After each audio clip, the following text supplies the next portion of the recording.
যদি কোনোবা কৰ্মচাৰীৰ বিমান দুৰ্ঘটনাত মৃত্যু হয় তাৰ বাবে তেওঁলোকে পৰিয়ালে 2 কোটি টকাৰ বীমা লাভ কৰিব। যদি দুৰ্ঘটনা হয় বিশেষকৈ মটৰ গাড়ী এক্সিডেণ্ট বা আন দুৰ্ঘটনাজনিত যিটো নেচাৰেল নহয় বেমাৰ আজাৰ নহয় যিটো দুৰ্ঘটনাত মৃত্যু বুলি আমি যাক কওঁ দুৰ্ঘটনাত মৃত্যু হ'লে 1 কোটি টকাৰ বীমা লাভ কৰিব। যদি এক্সিডেণ্টৰ ফলত পাৰ্মানেণ্ট ডিজেবিলিটি হয় ডিজেবিলিটিৰ পৰিমাণ অনুসৰি আপ টু 1 crore তেওঁলোকে বীমা লাভ কৰিব।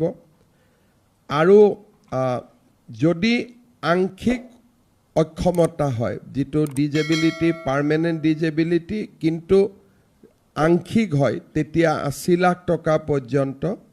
আৰু নৰ্মেল ডেথ হ'লেও য'ত নেকি আমাৰ যিকোনো কাৰণত বেমাৰ আজাৰত মৃত্যু হ'লেও আমি 10 লাখ টকাৰ এটা ইঞ্চুৰেঞ্চ প্ৰিমিয়াম লাভ কৰিম।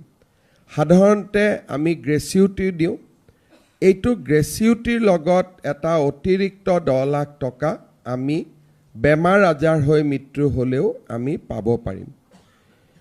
এই চুক্তি কৰাৰ পিছত আমি বিভিন্ন ধৰণে ইয়াক পাৰ্চু কৰিছিলোঁ আৰু প্ৰতিটো বিভাগৰ DDO কোষাগাৰ বিষয়াসকলে যাতে কৰ্মচাৰীৰ যিটো একাউণ্ট ছেভিংছ একাউণ্ট আছিল ছেভিং একাউণ্টটোক চেলাৰী একাউণ্টলৈকে যাতে পৰিৱৰ্তন কৰে তাৰ বাবে আমি নিৰ্দেশ দিছিলোঁ।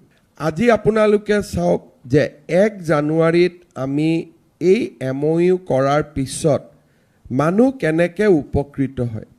অলৰেডি 238 ক্লেইম আমাৰ ওচৰত দাখিল কৰা হৈছে। এই চুক্তিখন যদি নাথাকিলেহেঁতেন এই 238 গভৰ্ণমেণ্ট এমপ্লয়ীয়ে আমি চৰকাৰে যি দি আছোঁ পালেহেঁতেন। কিন্তু অতিৰিক্ত যিটো জিৰ' প্ৰিমিয়াম য'ত প্ৰিমিয়ামেই দিব নালাগে এই অতিৰিক্ত সুবিধাটোৰ পৰা তেখেতসকল বঞ্চিত হৈ থাকিলহেঁতেন। আজি আমি 238 যি ক্লেইম আছিলে তাৰে আমি 197 ক্লেইম আমি নিষ্পত্তি কৰিছোঁ আৰু কেইবাটাও ক্লেইম নিষ্পত্তি হোৱাৰ পথত। মই আমাৰ বিত্ত বিভাগক কৈছিলোঁ যে আমি প্ৰত্যেক জিলাতে 1 বা 2খন চেক আমি চেৰিমনিয়াছলি দিব লাগে যাতে কৰ্মচাৰীসকলৰ মাজত এই আঁচনিটোৰ বহল প্ৰচাৰ হয়। কাৰণ তেতিয়া সতীৰ্থসকলেও গম পাব আৰু তেওঁলোক সজাগ হ'ব। আজি আমি ইয়াতে 6টা পৰিয়াল যি দুৰ্ঘটনাত বিয়োগ হৈছিল আমাৰ মাজত আছে আৰু মই সকলোলৈকে সমবেদনা জ্ঞাপন কৰিছোঁ।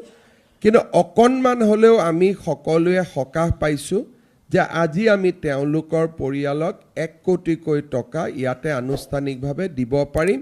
6 কোটি টকা 1 কোটিকৈ আমি 6টা পৰিয়ালক আজি আমি হাতত তুলি দিম। আৰু 191টা পৰিয়াল আমাৰ মাজত এনেকুৱা আছে যিসকলৰ মৃত্যু হৈছে কিন্তু বেমাৰ আজাৰত মৃত্যু হৈছে আৰু দুৰ্ঘটনাৰ লগত তেওঁলোকৰ বিশেষ সম্পৰ্ক নাই। তেনে 191টা পৰিয়ালক আমি 10 লাখ টকাকৈ ইতিমধ্যে দিছোঁ বা আমি দিবৰ বাবে গৈ আছোঁ।